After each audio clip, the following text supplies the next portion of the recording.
The BS Report is a free-flowing conversation that occasionally touches on mature subjects. First of all, This is the BS Report with Bill Simmons. it might be cool, I don't know. And if it's not, I don't care. The BS Report with Bill Simmons. Bill Simmons works for ESPN. He's also named the Sports Guy, and he writes a comical sports column. He must be a popular dude. The BS Report. It's got a real dirty sound, like a rusty steak knife cutting through a well-aged steak. Now.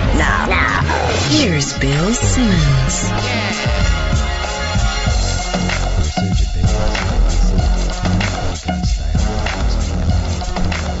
To discuss Peyton Manning and his fusilli arm.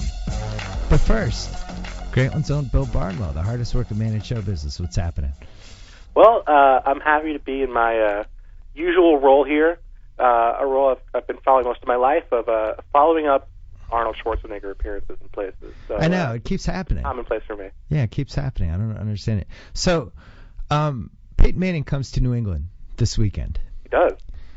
And he's not passing the eye test, but yet it's almost like watching when I used to play golf with my dad, and I was better than my dad, and my dad would have these moments where like he would hit these approach shots and they would hit the front of the green and somehow miraculously bounce straight up in the air and roll within 3 feet of the pin. You'd be like, oh my God, are you kidding me? And it seems like that's the zone that Peyton Manning is in right now. He's throwing these wobblers. What are the numbers and your own intuition say about what's going on here? Well, I actually went and watched the past couple games this week for Grantland. I went and watched the not the Falcons game, but these last two games against the Raiders and against the Texans. And you know, I see a guy who he definitely does not have the same sort of zip that he might have had a couple years ago. But honestly, I don't think it's going to matter because the offense Denver's running is such a it's an offense built around a guy who doesn't have great arm strength. I mean, it's a lot of screens. Yep. It's a lot of setting up Demaryius Thomas on the edge and running over people. It's a lot of short crossing routes. It's not it's not all junk, but it really isn't an offense that's going to require someone to throw 30 yards downfield up the seam all the time. And obviously, when you watch the Falcons game and you remember those 3 interceptions, they were all deep seam routes, where a safety came underneath and intercepted the pass. I just think the biggest thing for Peyton Manning and the points where we're going to say, okay, Peyton Manning is really struggling are when he has games against tough defenses. I mean, the Texans game and the Falcons game were against 2 pretty good pass defenses, so it's not a surprise he looked bad. But against the Raiders, he looked great because the Raiders have a terrible defense. And, I certainly think the Patriots tend to err closer to the Raiders than they do to the Texans as far as defense goes. Yeah, that's a fair point. The offense they're doing reminds me a little of the Patriots in 2010 when the Pats didn't have a deep threat. And everything was dink and dunk and short and screens and really just smart decision-making and Brady audibling at the line. And eventually the Jets just kind of figured it out, and we had that playoff disaster. Well, let me tell you, after the Broncos bye, because they play the Patriots this week and the Chargers next week, and then they're on bye, this is their schedule for the next 5 or 6 weeks after that. They are home against New Orleans, at Cincinnati, at Carolina, home against San Diego, at Kansas City, home against Tampa Bay, at Oakland. And people are going to come out during that 7-week stretch and they're going to say, Peyton Manning's back. He's the guy we thought he was going to be, and he was rusty at first, but now he's the guy again. And the reality is that he's played a very tough schedule the first 5 or 6 weeks, and now he's going to play an easy schedule after his bye. So I really think that's going to be the biggest thing. But I mean, you were talking about like the running game. They don't have good running backs except for this Hillman kid I like. I thought he showed a little spark, but I haven't been impressed by the other running backs. Like, don't you feel like that's going to come back to haunt them at some point? I think even more so. I think the fact that they just lost J.D. Walton, their starting center for the year. And normally centers, you don't really think about them too much, but with Peyton Manning, a guy who makes so many adjustments at the line, who's, so famous for having a close rapport with Jeff Saturday in Indianapolis, now you bring in Dan Coppin, who was cut by the Patriots, who do not have a very good offensive line, don't have the depth that makes you think, okay, they're going to cut a good lineman, someone who knows their system. And now he has to kind of develop with Peyton Manning on the fly. That seems like it's a recipe for some definite issues. So I think I'm more concerned about that than whoever's playing running back for them. I agree, and we learn this every year. Every year one team loses their center and it goes really badly for a couple weeks, and then everybody says, "Oh yeah, it sucks when you lose your center. Really, things fall apart." Yeah, I don't know what to expect. I love the fact that we have another Manning Brady game, though. I think this is fun. Who knew? There was a time when we thought maybe we had seen the last Manning versus Brady game, and now here we are. So who do you have as the best team through 4 weeks? I think pretty clearly it's the Houston Texans. Really? Pretty clearly? Yeah, why not? Who would you pick as the best team in football through 4 weeks? I'd probably give them a slight edge over Atlanta. I'd have to think about it, though. I'll say this. I think, and this is not me trying to curry some favor with the Niners fans that I angered before the season, but I think the Niners are a better team than the Falcons through 4 weeks. And they obviously, the Falcons have a better record, and that's, something, but I think the Niners have been more dominant when they've played. I think, those games against the Packers, the Lions, and the Jets were all, bigger and more impressive wins than anything the Falcons have done this year. And I think if you put them on a neutral field, would you really favor the Falcons by any significant margin? Or I really wouldn't. No, the Falcons, a couple things worry me with them. I wrote about it last week a little bit. Although Michael Turner did look the best he's looked all season last week, but I do worry about them protecting a lead. They really should have lost the Carolina game, and that would have been a bad loss at home. I'll never understand why Carolina didn't see the 55-yard pass to Roddy White or Jones coming, from your own one. I just that coaching decision I think was one of the worst decisions of the entire year in any sport. I mean, which part?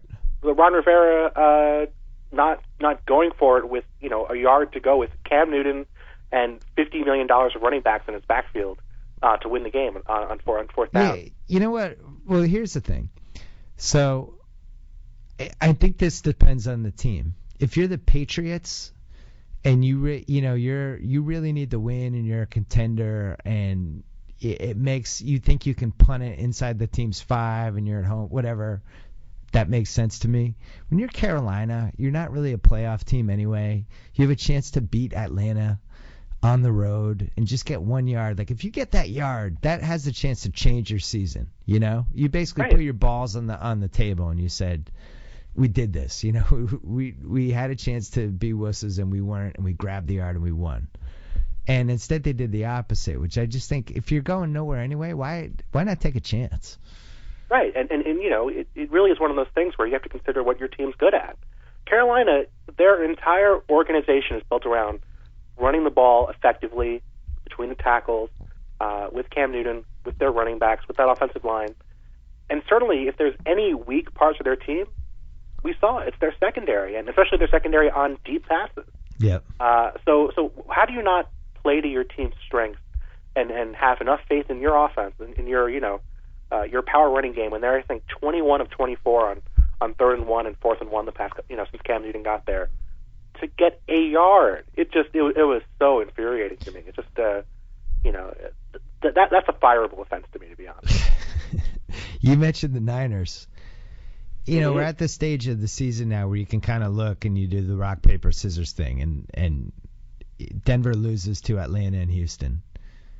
Now those losses don't seem as bad as they were at the time that they fell behind 20 points to those teams, because those were probably two of the best 3 teams of football. San Francisco they come out of the gate beating the Packers and then the Lions. But now you think about it, it's like, all right, well, we haven't seen the Packers really play a great offensive game since December. And the Lions just aren't good. So then they lose in Minnesota, and then they kill a Jets team that might have the worst offense in either conference. So you might – I wouldn't rule out you being wrong with the regression thing. I still think the Niners are better than you do, but I would love to see them do it against a really good team. And the tricky thing is that, I can look back at what I wrote before the season about the Niners, and I honestly don't feel terrible about it. It's more an issue of, take turnover margin, for example. They had a plus 28 turnover margin, and I look back and I said, okay, how do teams with turnover margins like that do the following year? And the turnover margin disappears. It was about half of it, maybe even 3/4 of it on average. And through 4 games, the Niners are plus 4 in turnover margin. They're on pace to finish at a plus 16, and before the Jets, before Mark Sanchez showed up, they were at 0 through 3 weeks. And so I'm right about it in that sense, but normally that also correlates with a change in win-loss record. And the win-loss record hasn't happened yet. So, the stuff I saw happening before the season, some of it's happening, some of it's not, and some of it might come with time, but, I think that I disagree with you because they've played really well in those games. And you can say, the Packers aren't as good as we thought they were. True, they played very well in Green Bay. But they've looked good. I mean, they've looked good. It wasn't like they're eking out victories in those games. So I would say, okay, maybe they're kind of playing at this team's level. Fair point. We were talking about the NFC. The Vikings, who outplayed the Niners and really wasn't like a typical upset game where you get a whole bunch of turnovers and some lucky breaks. And I mean, really, the recipe for the upset game was more what happened with them last week against Detroit. But you love regression, and you kind of look at factors that might indicate that teams have overachieved. It would seem like the Vikings fit a few of those categories, correct? Well, yes and no. I mean, the thing is, last year, every little indicator that a team underachieved would be there with the Vikings. I mean, they were. They had the point differential of a team that almost would have won 6 games, and they won, I believe, 3. Yep. They were 2-9 in games decided by a score or less, and so they weren't as bad as they seemed. If you remember the first 4 weeks of the year last year, I believe they were winning at halftime in each of those games, and I think they were up by 10 points or more in 3 of the 4 games. They lost all 4 of them, and then you give up on McNabb, you bring in Ponder, and Ponder had some growing pains, and we all wanted to see Joe Webb, and I still kind of want to see Joe Webb because Joe Webb is awesome, but. Christian Ponder's been way better this year, and they haven't been turning the ball over. They haven't been, they've been much better on defense. They've gotten some lucky breaks in special teams, obviously. They're not going to be blocking a kick every other week and, scoring a kick return for a touchdown and the punt return for a touchdown every single game. But I think they're, I think they're playing at a pretty decent level. I think they can beat this team for the rest of the year, but the problem is their schedule gets much harder after their bye, because their bye is week 11, and they finish with 2 games against the Bears, 2 games against the Packers, at Houston, and at St. Louis. So they might be 7-4 heading into that stretch, or 6-4 or 7-3 heading into that stretch, and then I think they're going to kind of fall apart at the end of the season. But I think they can be a 500 team, certainly. So who is this year's Bills? I mean, is it too obvious to say it's Arizona? Of course it's Arizona. Come on. I just think with the Cardinals, and yes, I thought they were going to be the worst team in the league. I did too. I picked them to go 1-15. I figured I was going to give them 3 wins. I figured I'd be kind. But, I think everyone, I think a lot of people underestimated how good the defense would be. Even if you want to say the offense is sort of fluky, I think we can all say the defense is pretty legit. Darrell Washington's been awesome for them at inside linebacker. Patrick Peterson is officially, a shutdown number 1 cornerback to go along with his, abilities on return. But at the end of the day, they're a team that, in 3 of their 4 wins, they've had to either score in the last minute or 2 of the game to tie it up or take the lead, and or get a stop inside the 5-yard line. At the end of the game to win a game. They basically had 3 games where it comes down to a coin flip, and the coin flips come up their way the first 3 times. So I just, if they were playing like they played against the Eagles every week, I'd say, okay, they're a legit, real contender. But so far, I think they're just, an average team that's playing a little above their head. How about Philadelphia? They're just gross. I mean, they're just not, they're just not a fun team to watch, Yeah. Because they have talent, but they just make so many stupid mistakes. Their offensive line is falling apart. They've lost, Jason Peters, their all-pro left tackle, has been gone for the entire season. They lost their center, Jason Kelso, to a season-ending injury. They just, every year I kind of expect them to kind of say, okay, this is the year we're going to get better. This is the year we're really going to take that leap forward, and we're going to start getting rid of the negatives. But they're the same team every year, and I get fooled by them every year, and I hate myself for it. But it usually takes 3 to 4 weeks before I learn my lesson, and so I'm kind of learning my lesson now. So we're thinking definite playoff teams. I think the Bears are a playoff team unless something weird happens. A definite playoff team? Yeah, their defense is really good. It is. It's really good. And you think if Forte got hurt, didn't totally sidetrack them. The Michael Bush signing turned out to be one of the shrewdest signings of the summer. I don't know. I just think they're too good. I'd be shocked if they didn't make the playoffs. Niners, I think, are definites. Falcons, definites. And I still have the Giants as definites. Really? They're in last place, technically. In their division, I know, but man, really? The Giants aren't going to make the playoffs? The thing is, with the Giants and the Bears, I never want to say definite for them because, honestly, 7 of the 8 teams in those two divisions could make the playoffs. I don't think the Redskins could, but I think every other team in those two divisions I don't think has the a shot. I'm writing off the Cowboys. You're writing off the Cowboys? I am. And the Lions? Are you off the Lions bandwagon, too? I just think the Lions, you talk about coin flip teams. The Lions could have gone 5-11 last year if 5 plays went differently. And now we're seeing it again this year. The Tennessee game was an embarrassment. It was just an embarrassment. And then last week, I just don't think they're good. I think that their biggest problem is they don't have Louis Delmas. I think that guy is one of the most underrated players in football as far as, he makes their team so much better and they're so much more confident on defense. Yeah. He hasn't played this year, and with him being out of the lineup, I mean, their secondary is terrible. I mean, I'm doing a thing for tomorrow on Grantland on the positions that have been hardest to fill in football. Like the Mets were famous for baseball, for example. They could never get a third baseman until David Wright showed up, and I'm going to do that for football. And the Lions, for the entire time Jim Schwartz has been there, they've had no cornerbacks, and they've had no running backs. The one guy. I mean, their secondary's been terrible, and they haven't been able to make a real investment in it, and they haven't really devoted any draft picks to it, and it's really cost them. Who do you think? There's always one sneaky team that emerges in October that kind of rope-a-doped us in the first month, and then in October starts coming on. Who do you think that is? Tampa Bay Buccaneers. I'm still on. Wow. Still on Josh Freeman's bandwagon. Cause think about it. You could say they're 1-3. Their point differential is -9, which means they're basically been a 500 team, and they were, they narrowly lost the Redskins last week. Had a couple breaks not go their way at the end of the game, and they were beating the Giants in the fourth quarter. Handily in the fourth quarter. I mean, they easily could be 3-1, and they would be okay. They'd be our surprise team right now, but I really think they're they've had some injuries. Losing Adrian Claiborne, their defensive end's going to hurt them, and they haven't had Davin Joseph, their guard, all year. He's done for the season.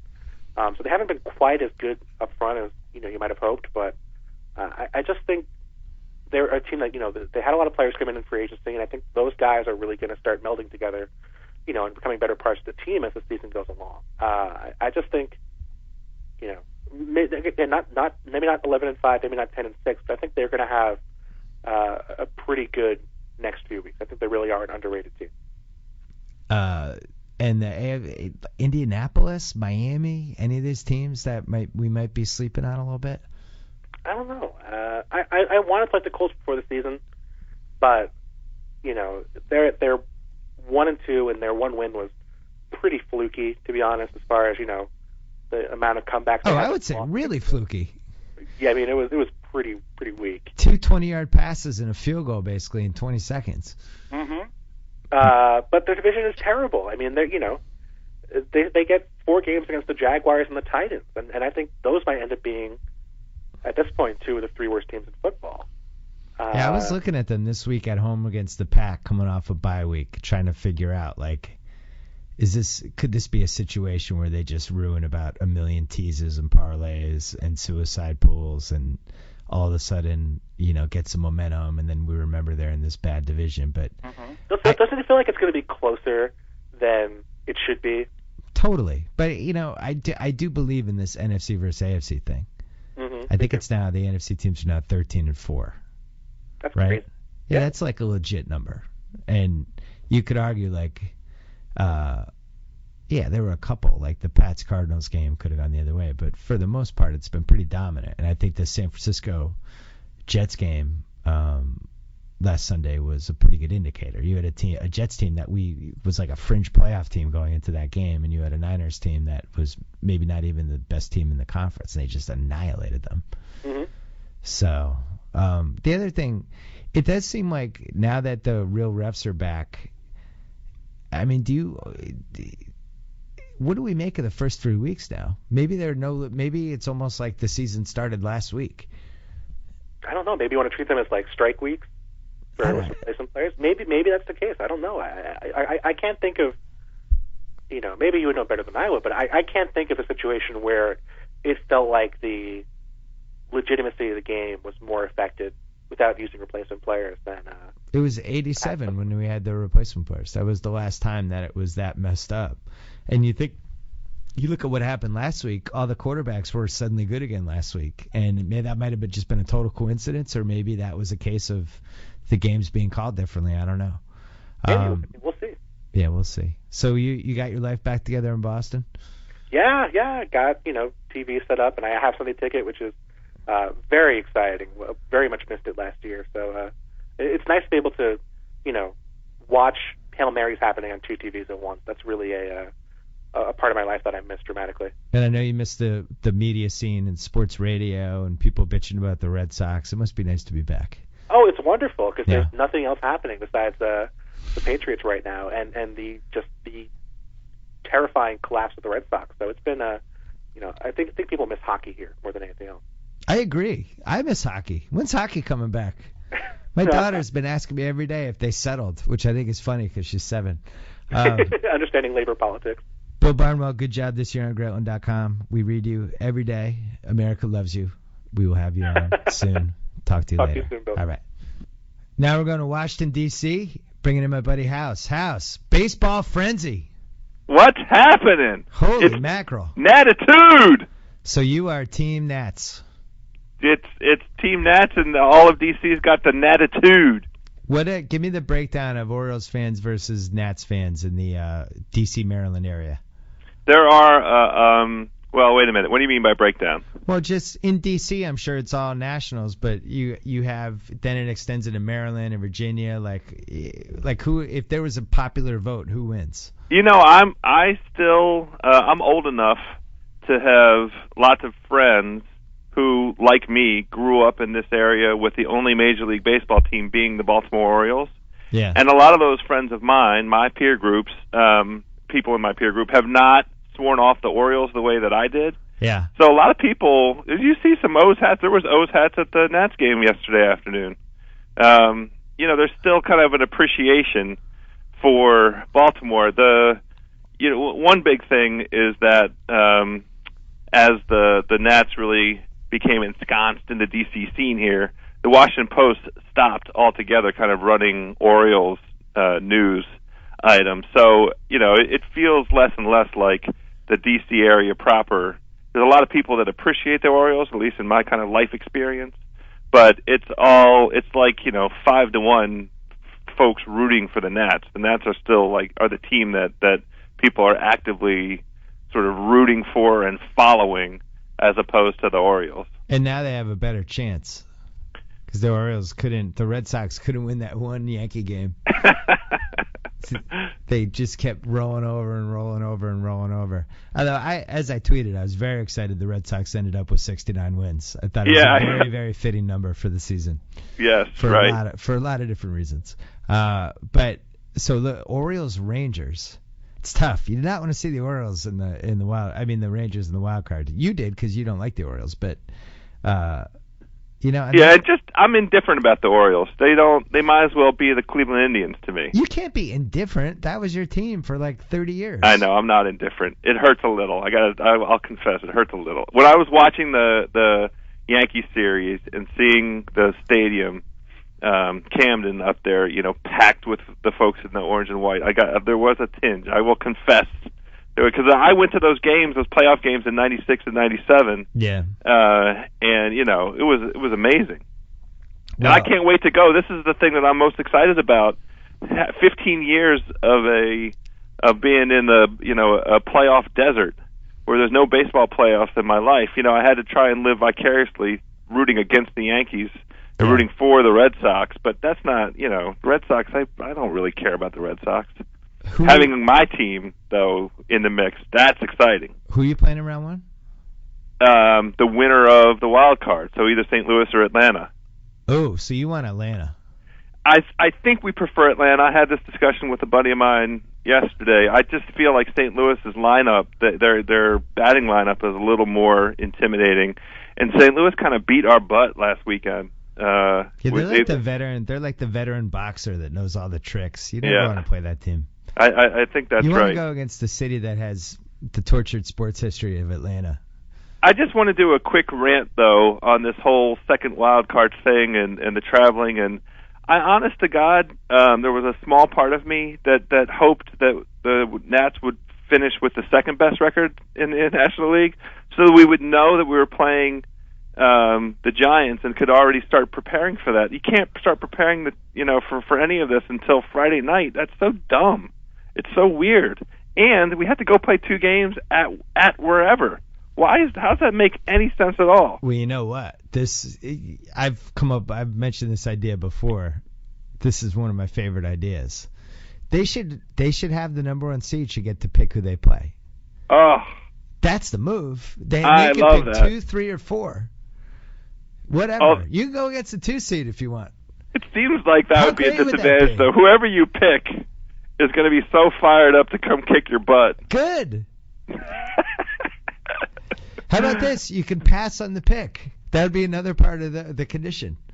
The only thing that I think helps kind of make it fair in terms of the team with the very best record in all of Major League Baseball and the whole United States of America and the whole wide world having to go travel and play those 2 games at the beginning is that the very best pitcher for whichever team we face will have already pitched. Yeah, and won't be available for either of those 2 games.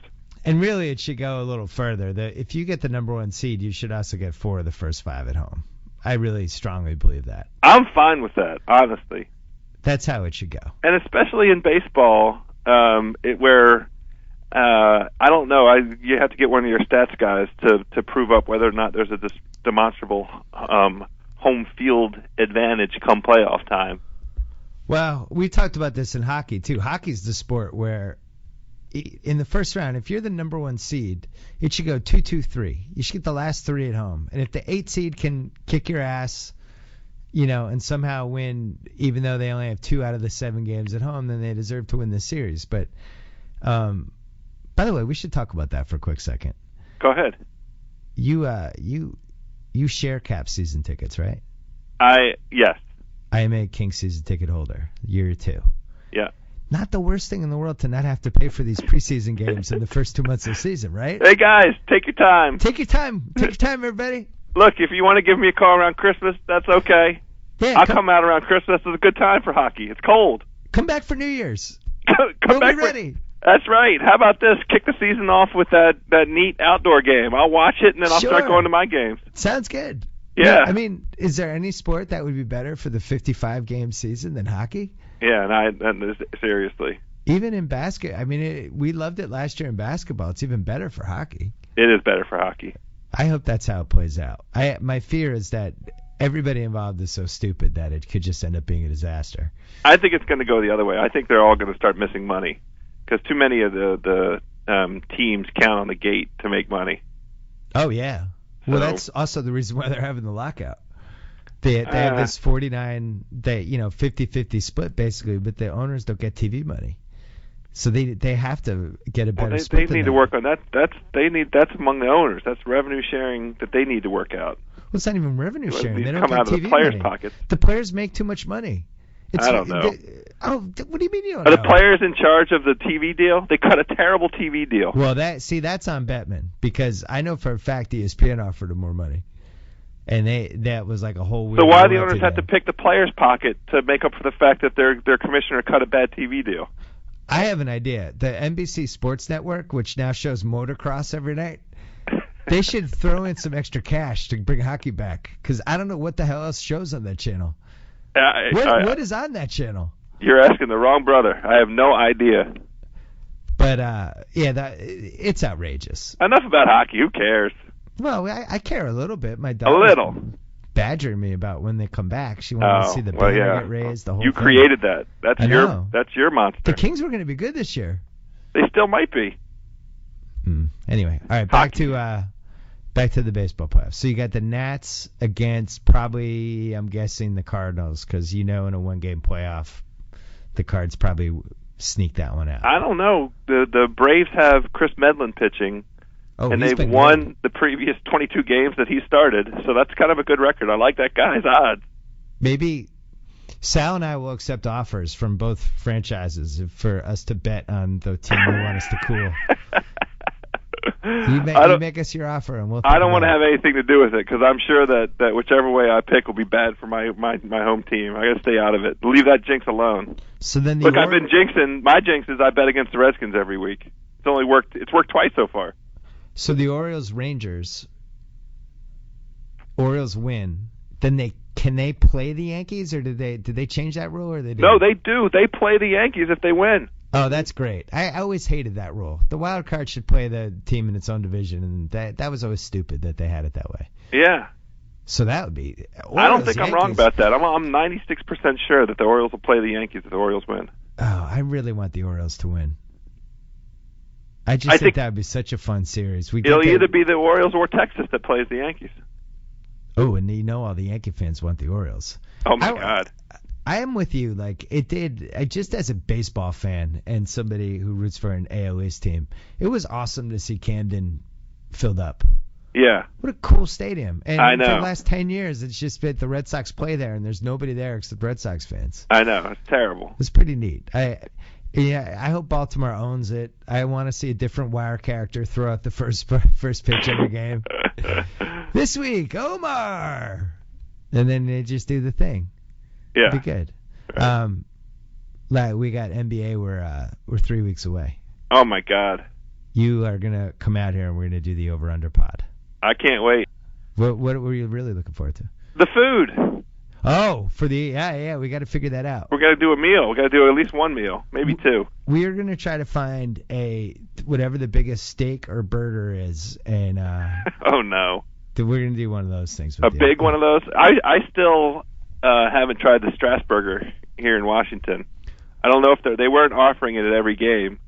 They were only offering it at select games. I don't know yet. I haven't done the research to see whether they're offering it for any playoff games. I have tickets to all the playoff games.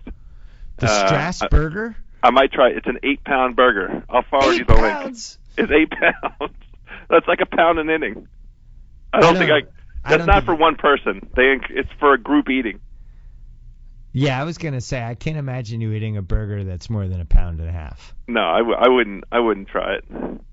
So you'd have to get like 5 friends and try to eat the 8-pound Strasburger. Well, I could get one friend. What? You're not gonna eat it with one friend. It could be a friend that's hungry like me. We're gonna find something good for you. I am so fired up for this NBA season. And it's an amazing. The stories are tremendous already. So at gunpoint, who's in your final right now? L.A. Miami. Oh God. L.A. Miami. That's my gunpoint. The swing guy this season is Dwight. Oh, that's interesting. I had a different name in mind. For the swing guy? Yes. Who's your swing guy? Steve Nash. But we know what we're getting from Steve Nash. I'm saying that the basement ceiling potential of Dwight is the largest of. I mean, we'll have the largest effect to anybody who's in the league this year. The reason I said Nash is because I feel like his health, what he brings to the table, his ability to get this group to mesh on a much more accelerated schedule than they would otherwise be. I don't think there's another human being on the planet that I would want in this situation that's going to come in as a brand new guy and have the job of facilitating this and making it work. And so I think it's critical. Huh? And dealing with 3 lunatics? Right. I mean, who better to manage the egos and the needs and do the massaging and make sure everybody's, getting exactly what they need out of the situation. Maybe Chris Paul. I mean, he what he did last year for the Clips was astounding. But, I just think what Steve Nash means so much to the success, and maybe it's just for the first 40 games or so. Maybe it's like, after 30 or 40 games, these guys will know exactly, how to do it, and so it won't be as critical that Steve be healthy through the playoffs. But that was that's the logic for why I said Nash. But I want to hear about Dwight. Your point on Dwight. I just think if it's 2009 playoffs, Dwight, if his back's healthy, and he just comes in and does the 2009 playoffs routine, They have to be the favorite. I'm expecting that. That's why I said in the West. without a heart, without even thinking about it, without a blink, I said LA. I didn't say OKC. But I don't know if that Dwight is still there. Nobody cut knows. Into him. Nobody knows. You cut into your back. You just don't know. The stories are saying that he could be available for the opener. So that's indicative of a rehab plan that's been pretty successful. I don't know if I believe it. Well, it doesn't matter whether he plays in the actual very first game. If he comes back within the first 10 or 15 games, that's pretty important. It is one of the most oddly assembled teams that I can ever remember seeing or thinking about. Because you have, on the one hand, you have Dwight Howard, who, if he's healthy, is a superior defensive player. And you have Artest, who apparently lost 20 pounds, and when he wants to be, is an elite defensive player. And then on the other hand, you have Nash and Kobe, who can't guard anyone anymore. You have Antoine Jameson, who might have been the worst defensive player of the last 10 years. You watched him in his prime and watched that he couldn't play defense. Well, the defense part with Jameson is irrelevant, but keep going. Well, and then Gasol, who is hit or miss, but it's just interesting. Dwight is going to have to do so much defensively to kind of help out with all of these other deficient defensive players. Everyone's looking at them offensively and defensively. I think that's the correct way to look at them. I'm pretty sure that Dwight is a better defensive player than Andrew Bynum. And the Lakers. I'm just saying, if he's healthy, I do think he can handle it. But if he's 75% Dwight or tentative Dwight, or I don't really want to go all out yet because I don't trust my back Dwight, that team is not going to be good defensively. Okay. It's just not. I concede the point. I think they're going to be pretty good offensively. They're going to be pretty good offensively. Unless we've never seen Kobe have to share the ball with another human being. He did with Shaq early in his career. They had 3 titles. He didn't share the ball with Shaq. How else would you explain it? He did when he was really young, but at some point he was, averaging 31 points a game playing with Shaq. And had the ball in his hands. He was the guy who had the ball in his hands on the perimeter. I think he'll welcome it. I think he's going to be rejuvenated. Can I see it? Well, this is going to be a great dialogue that we have when we put a win total to it. I can only imagine what number you're going to put on them this year. When Jacoby and I play basketball, there are times when Jacoby gets a rebound, he won't let me dribble it up. He just takes it himself and dribbles up. Yeah. And I get mad, and then I just run to my corner and I sulk until I get the ball. And I think Kobe's going to do that 14 times a game. That's my prediction. Okay. And every time he does it, I'm going to point to whoever I'm sitting with them and say, I do that too, and I don't get the ball. And on that note, we're going to go. We'll call you next week during the playoffs. Good times. Talk to you soon. Bye. This October, try the newest flavor phenomenon from Subway restaurants, the new low-fat Tuscan chicken melt. Or try the sensational taste of the classic sweet onion chicken teriyaki. 2 tempting tastes, both surprisingly low-fat. Subway, eat fresh. All right, last but not least, the only Denver Broncos fan that I know happens to be the person I've been friends with the longest, 30 years, with my buddy Gus. And now he's on the phone. Gus Ramsey, what's happening? In those 30 years, the Denver Broncos are 17-6 against your New England Patriots. And I was wondering today, as we have had many important Broncos and Patriots games over the years, what have you been doing? You've been doing the BS report since 2007, is that correct? Yeah. May of 2007? Yeah. In that time, we have never once done a Broncos-Pats are playing a big game, we should get together and do a podcast about it. And I think it's because of the lifelong dominance the Broncos have had over the Patriots, and that you're nervous, that you're scared to go on the record and say things and then have it blow up in your face. However, your Patriots have won 3 of the last 4 meetings, the only win by the Broncos coming at the hands of the great Josh McDaniels, the thrilling overtime victory. Oh, yeah. But in your 3 wins, you scored at least 41 points in those 3 games. So if anything, you should be chomping at the bit to get me on, have a few laughs, and then to make me look foolish when Sunday comes and goes. But now you're on this whole roll about Mr. Noodle Arm. Yeah, Mr. Noodle. I think deep down you're a little worried about the old Noodle coming to town. Mr. Noodle. He's been on Sesame Street, and now he's your quarterback. Well, I'll admit Rodney's killing Sesame Street. He needs a job, so we'll take him. What is our record against Noodle Arm quarterbacks? You'll have to look that one up. I was talking to Bill Barnwell earlier on the phone, and I was saying that Manning's throws, it's like reminds me of when I used to play golf with my dad, and he would hit drives that would hit a tree and then bounce right in the middle of the fairway. He's had a few of those. You have to admit he's had a few of those. Yeah, but you know what? As you're aware, my baseball team is the Mets, and we had a 20-game winner. A guy throws a knuckleball. Guy throws 80 miles an hour and won 20 games. So I don't care how it looks. He can dance around like a butterfly all at once. If it ends up in the receiver's hands and it's a touchdown, they still get 6 points for that, right? So you're saying he's the R.A. Dickey of starting NFL quarterbacks? No, I'm making the comparison that I don't mind. I feel like you just said that. I don't mind the process. I care about the result. And the result last week was phenomenal. He was really good last week. Now, I don't know what to make of this Broncos season because you played the two best teams in the league, unless you want to say San Francisco is on that. Well, you can say the list. Two teams that we lost to are a combined 6-0. You could say 8-0. Could definitely say that. You beat a Steelers team that I'm not sure if the Steelers are good or not. They might not be good because they lost to the Raiders, who you then annihilated. You beat a Raiders team that has no cornerbacks, which I wish I had remembered when I picked them to cover the spread. Yeah. This will be an interesting test in New England.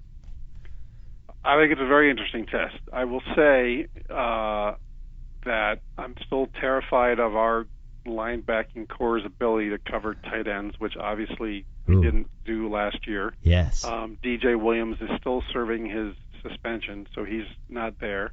I'm glad that Joe Mays actually was suspended for the Raiders game and not this one, so at least they'll be back on the field. But that was the story in the playoff game last year, and I imagine that'll be the story on Sunday. Is can they find a way to slow down Gronk? I did see Aaron Hernandez practice today. I don't think he'll be playing, but obviously that's going to be a concern. And converting third downs last year, I mean, it was kind of over before it started, but they obviously got to keep Brady off the field. So, what about your center? Well, I'm always a little concerned about these kind of things. You should be. It smacks a little bit of the Tom Glavine stuff. Now, is this guy a spy? Is he Dan Coppin. Yeah. Yeah, that's the center I'm talking about. I talking about J.D. Walton. Yeah, well, we've he's not there, so I got to worry about the guy who is. I hope that he, is obviously plays well and has some insight. I would think that a center would know more about Tom Brady's likes and dislikes and cadences and audible calls and all that than anyone. I think he can be more of a help to us than Brandon Lloyd can be to you. So fair point. Do you really think Tom Glavine was a spy sent to destroy the Mets? Yes, and he saved his absolute spyiest moment of all for the last game that he ever pitched. Because I really do believe that Ramiro Mendoza was sent to destroy the Red Sox. Yeah, what's it to the Braves, Tom? Go, be good for like a year. What was in it for him though? But then we're going to pay you $5 million a year on the side, and then when they think that they're finally gotten over the hump and they need you most of all, then just stink up the joint and come back to us. That would be a good. I'd like to see that list of sports spies, because I know Mendoza was ours. I'm sure there's all kinds. Mendoza was lights out for the Yankees for years and years and years, and came to the Red Sox and immediately fell apart. So maybe your new center is a spy. It's possible. I'm not ruling anything out. You can't rule out the word spy in Belichick in any scenario. That's true. So yeah, you make a good point about this game, because everybody is saying Manning, Brady, and meanwhile the Patriots shredded Denver's defense 10 months ago, and it's not that different of a defense, right? No. I think obviously in the playoff game Von Miller was injured. He had his thumb all wrapped up. But that's what it's going to come down to: is are we getting to Brady with those two guys, and on offense, can we convert some third downs, which obviously wasn't happening in the playoff game last year, and keep the team on the field? I will say that on my blog I did my little preseason game-by-game predictions, and I've been scarily accurate so far. Oh. I had them beating the Steelers and allowing 17 points. They did that and allowed 19. I had them losing to the Falcons, allowing 27 points, which is what happened. I had them losing to the Texans, allowing 31 points, which is what happened. And I had them beating the Raiders 34-12, was 37-6. So pretty dialed in so far on the game by games. And I have, and I wrote that I have the Patriots winning this one 35-21. Oh, I think you'll score more than 21. We might get to 35. The concern is if it jumps out of the gate like 14 or 21-0, and when we become one-dimensional, that even Peyton Manning, it's hard to get that many touchdowns. So why doesn't Denver just do the no huddle the whole time? Do we have a real answer for this yet? No, I think that's always going to be their preference. They have a new center now, though. Might be hard to do the no huddle the whole time. Yeah, I mean, I guess part of it will depend on how loud your crowd is going to be on Sunday. Oh, never want to depend on that. Although I will say that if anyone is going to elicit a great crowd, it's Peyton Manning. The New England's single favorite person to go against. Back to the cut that meat days in the early 2000s. Is he a villain, or is it more just kind of like the Colts teams are villainous. The 01 to 04 Colts teams were definitely villainous, and people felt like he was a baby and Bill Polian was a baby, and he was always complaining that we're hitting the receivers, being too rough with them, and people really resented that Brady was winning Super Bowls and everybody was still saying Manning was better. And then it culminated with the tragedy of the 06 AFC Championship game. So is there going to be 18-point lead.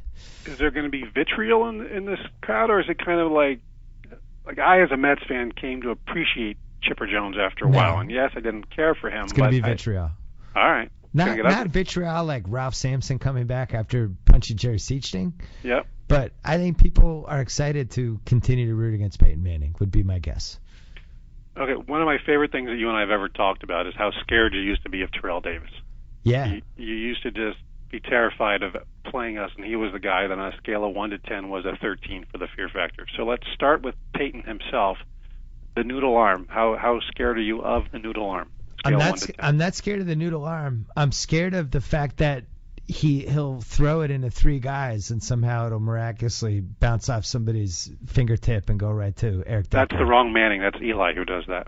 Well, Peyton does that too now. It got passed over to him. I'll tell you who I'm scared of. I'm not scared of Eric Decker.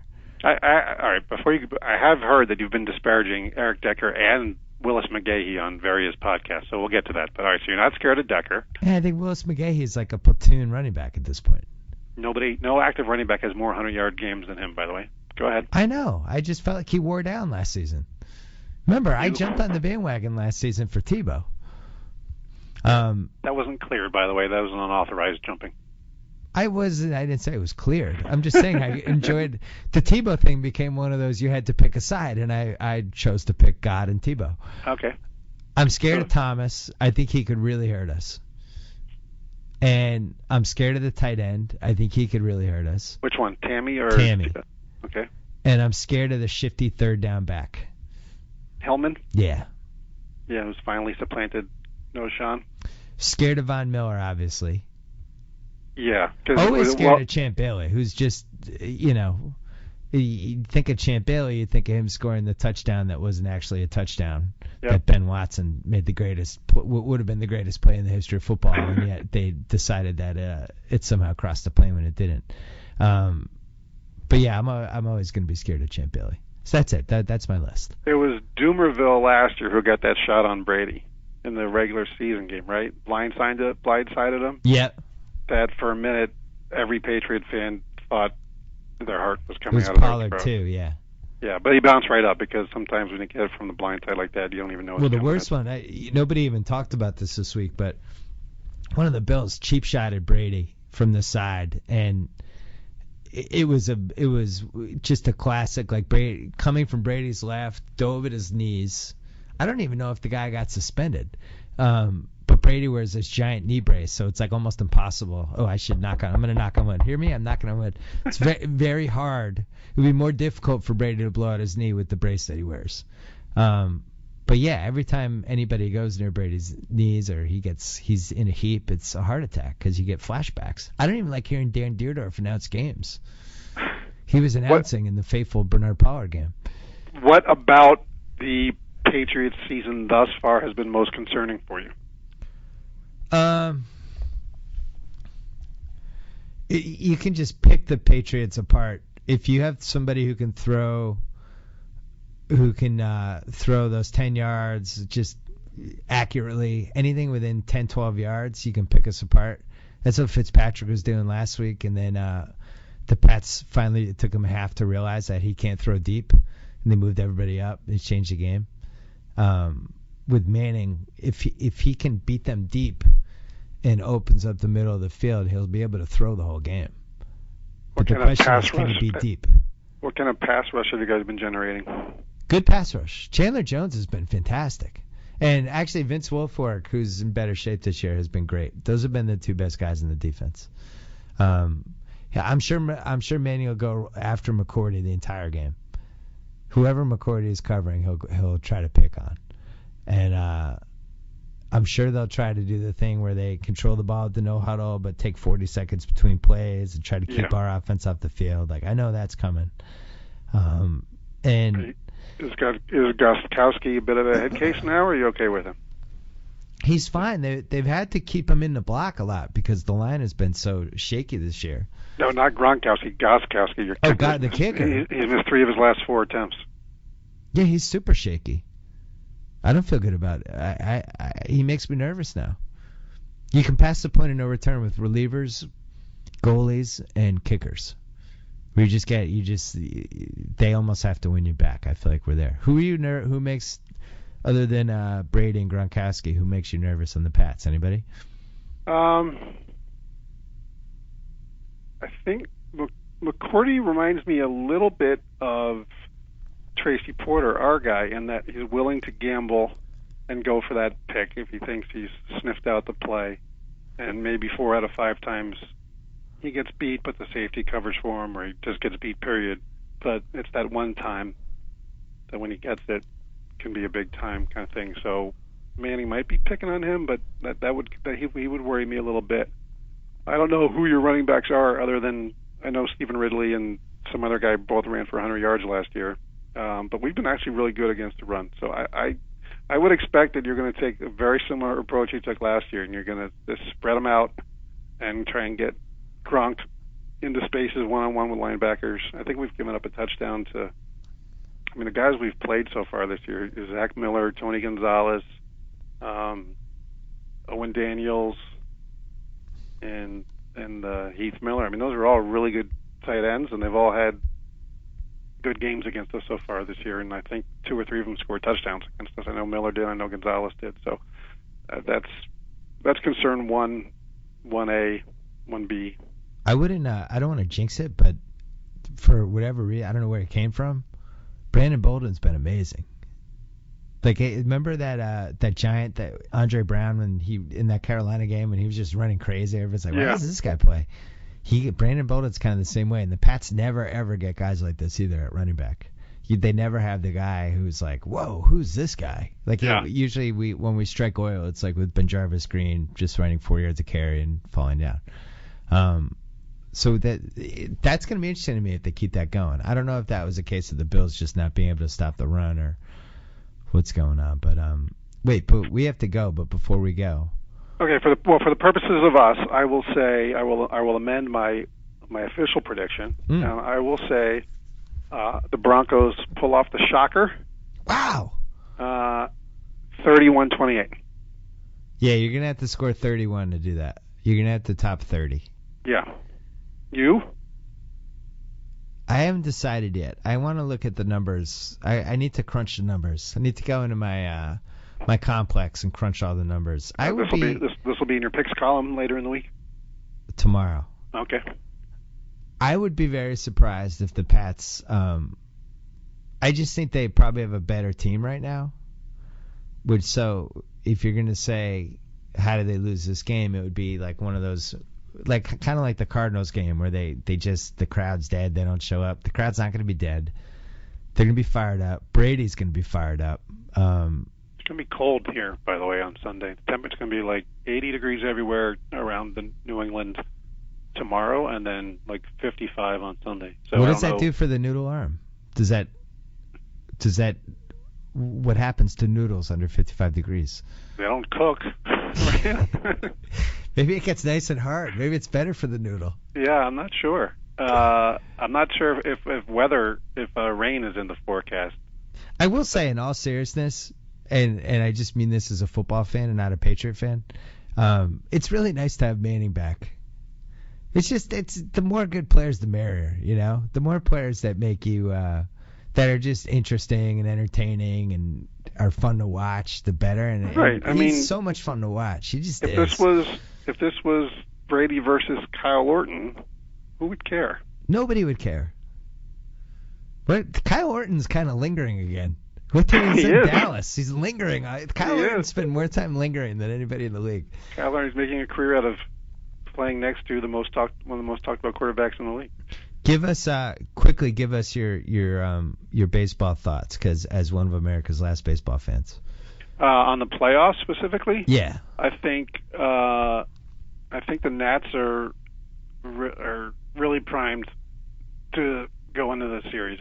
You know, for all the talk of shutting down Strasburg, they didn't really miss a beat without him. I'm not worried about their offense. I think with their pitching that they'll have enough to win. So you like Washington in the NL? I do, but my sleeper, if you can have a sleeper out of 4 teams, is the Braves. Well, it's 5 teams. Right. Sorry, 5 teams. Because they're throwing out their best guy in the wild card game, though. Yeah, but I still think that they're pretty deep in their rotation too, and their bullpen is absurd. I mean, Kimbrel, I don't know if people realize. I'm sure people who pay close attention do, but the guy had one of the all-time great years ever, and I actually think he should win the Cy Young over Dickey. Oh God! Don't tell Jonah Carey that. Okay. And then in the American League, I really liked Baltimore, but I don't think they can beat Yu Darvish in Texas, despite the way Texas finished. I just think that one game, that was like worst case scenario for the Orioles. I think they needed to win the division, not have to play one gamer on the road. I just love the A's momentum. It's just fun. Are Oakland fans just crazy across the board? I've been watching them like the last 3 days, and it's just kind of like Raiders fans converted into baseball fans without the makeup and stuff. But yeah, I don't feel their whole scene. It's just great. I don't feel like the A's fans gave up on the team. I just think it's hard to go to the games. I mean, you're in a slightly similar place here with the Dodgers games here, because you know they had these do or die games this weekend, and nobody wants to go because of the traffic. Yeah. And it seems like a little similar in Oakland. I don't feel like their fan base has dwindled that much. Do you? I mean, they had some great runs. They were great in the 70s. They were great. The Dave Stewart, McGuire, Canseco, those teams were great. The Giambi, all those teams were pretty good. No, they've had some eras. I think it's very similar to most teams. If you have a crappy product in a crappy stadium, who's going to go to the game? Yeah. You know, so they still have the crappy stadium, but then the product got good, so people come back. So that's the way it works. So like, I'm not going to kill anybody for like, oh, where were you in June? Yeah. The team wasn't good. They had a bunch of, they were trading off guys. Cologne got suspended. No one was expecting anything. So why go? But I just think that that's the momentum that they're riding right now. Sometimes that's all you need. So the Orioles. I'm gonna go out on a limb and say an A's Nats World Series. Oh my God, that would be amazing. The Orioles are a team though that people really, now there's a case where people did leave, and you had the combination of Angelos and the Nationals, and I do think they lost a lot of their fans. I don't feel like the A's. I don't feel like the people who rooted for the A's jumped to the Giants. I mean, maybe a couple people did, but no, I don't think. I like it though. It's nice. It's fun to have some of these uniforms back in the mix, right? It's nice to see the O's hat and the A's jerseys. As a fan of 70s baseball, yeah, the O's and the A's, and the Reds. All we needed was the Pirates making it, and we would have been 12 again. It would have been great. I mean, in the Reds, I know the Reds have changed their uniforms, but they're another one that a team that we grew up with. I don't think the Yankees have it. I can't believe I'm with you on the Yu Darvish thing. On paper, it looks good, but I think this Orioles team, there's something to them. I hope so. I'd love to see him do it. On the Orioles Yankees, Nats would be incredible. I'd be so fired up. Oh, that'd be amazing. That'd be incredible. You can get Omar to throw out the first pitch in Baltimore. That would be fun. Yep. The Yanks, I think I'm just interested to see someone not named Mariano Rivera try to save a playoff game for them. That's when it's really going to hit home. That'll be fascinating. Yeah. All right, we have to go. Me too. Worst of luck on Sunday. Yes, likewise. Gus Ramsey. We can follow you on Twitter at twitter.com at Gus Ramsey. Talk to you soon. So I get to sign off. Whoa! Thank you for downloading the BS Report with Bill Simmons. Too much fun. Check out more podcasts at the iTunes Music Store or at PodCenter at ESPNRadio.com. Peace out.